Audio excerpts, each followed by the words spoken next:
you want to know how to respond to life instead of reacting to it? Well, there is a technique that you can use to help you cope with your feelings in a forgiving, rational, and objective way. Instead of giving your emotional power away to people and your circumstances, you can actually take back control by just taking a few minutes of your time to self reflect in the moment you feel like life is triggering you to a reaction that you are actually unaware of. In this video, I'm going to show you a quick and easy technique that will help you to distance yourself from the emotions of trauma, as well as your emotions that are attached to the trauma maker, the potential narcissist. Now, we have been conditioned according to how we were treated, usually with childhood trauma or some sort of trauma in life. And life begins to reflect that trauma back to us without us knowing. That's the situations that are problematic for us. Have you ever said bad things come in threes and why is life always kicking you in the gut? Well, your trauma and the reaction that you give to people and things because of your trauma has a lot to do with it. And that is because your trauma has conditioned you to act out in ways of life that is steady across the board, meaning you have adopted familiar patterns of reactions through your feelings and your emotions. We were conditioned according to how we were treated, and how life reflected that treatment we endured is something that seems to be set on autopilot. Now, this conditioning seems to be set in stone as it has programmed us to react in specific ways to protect ourselves. We felt unsafe as we were raised or lived for a time in unsafe environments. And at that time, we didn't have the skills to maneuver ourselves around out of the danger. We did the best that we could. And our reactions actually ensured our safety. We acted with fight or flight responses. We would tense up and freeze, or we'd stand our ground and brace ourselves against the oncoming onslaught of verbal or physical attacks. Okay, sometimes we would run, and sometimes we'd fight back, and sometimes we would surrender to the fawning response. Now, these all were coping skills we learned that came from a lack of maturity and a lack of knowledge. We were defenseless. We're not defenseless now.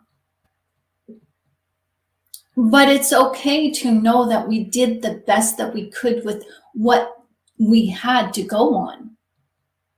But now this programming, it's been running in our system for so long, it seems like we can't change it.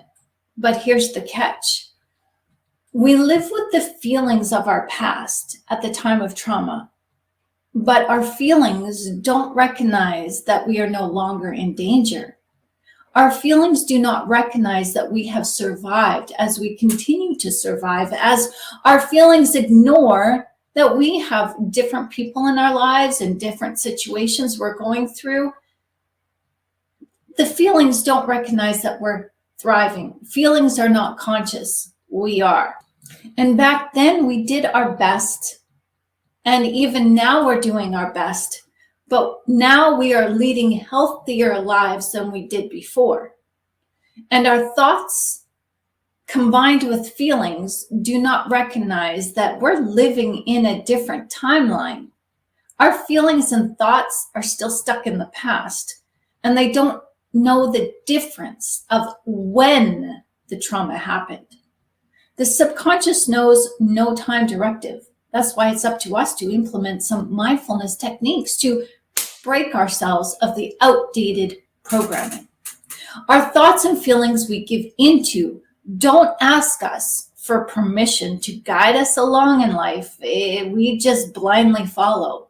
We just automatically allow the thoughts and our emotions to lead us without taking a pause to say, wait a minute, is this thought in my favor? Is this really what I'm feeling right now? Is this feeling and thought really working for me in this situation in the here and now? No, we don't give ourselves time to self-reflect. So I'd like to share with you a technique that I know will help you to get out of that subconscious imprinting or programming that has your reactions set on autopilot. So here's what you do. Just draw a circle, create 3 sections, label one section as situation, the other perception, and the final 3rd section, just label it feelings in the moment. Now the circle will be used as a diagram to help you become more aware of your thoughts and feelings to those tough situations and conversations that lead you to triggered responses. After you recognize that you have been triggered, usually after the situation is said and done, just go to your diagram and look at the area labeled situation. Write down what happened. Don't offer your opinion or your judgment, just be factual. In the section labeled feelings in the moment, write down how you felt in that moment. In the area labeled perception, write down how you perceived that conflict was negatively reinforcing that's within you. This is where you get to use I am statements. Now, for example, let's say I was confronted by my mom who triggered me in a reactive response. I was left feeling like I needed to defend myself. And let's say this situation was something trivial. And let's just say this situation was over something trivial, doing the dishes. She came over for dinner, and after dinner, she helped me clean the dishes, and I washed as she dried. Now, she began to comment on the past of how I used to wash the dishes. After negatively reacting to her passive-aggressive ways, I may have said things I didn't want to say or shouldn't have said. So I could go to this circle technique to help me sort out my feelings and maybe better navigate my thoughts for next time. So in the situation section of this circle, I would then detail how my mom commented on my way of washing the dishes. Maybe she encouraged me to rinse off the dishes an extra time because she knows how easy it is to miss those stuck on food bits. This is where I don't put my feelings in this section. I just mention the facts. Now, going to the feelings section of the circle, this is where I would write what I felt in the moment. I felt belittled. I felt unworthy. I felt like she was picking on me. I felt like I could not make my mom happy. I felt inadequate. Now, in the perception section of the circle, I would then write down how this interaction with my mom would reinforce what I have already felt about myself. I'm unworthy. I don't matter. I'm a screw up. I'm a mix up. I'm always wrong. I'm incapable of success. I'm not valuable. I'm inept.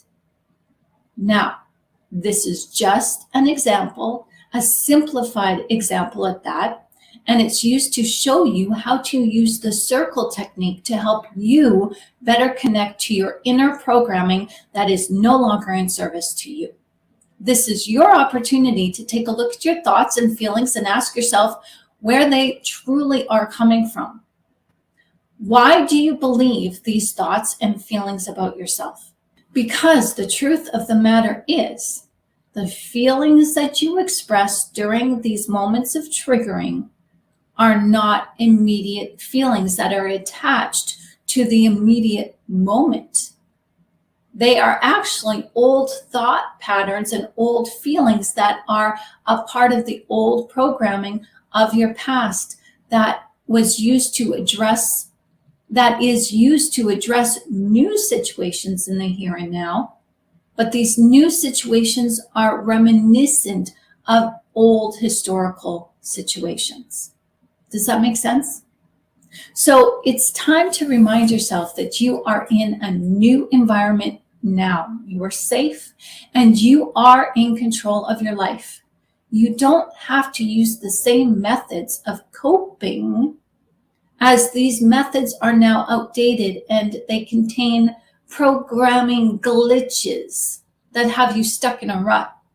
You know, just like that old Commodore computer where programs would get stuck and freeze in one aspect of the game, and it would loop and loop itself, forcing you to do a hard reboot just so that you could possibly avoid the looping glitch later on. But the point of this hard reset is that you always had to start from the beginning of the program again, and you couldn't save where you left off.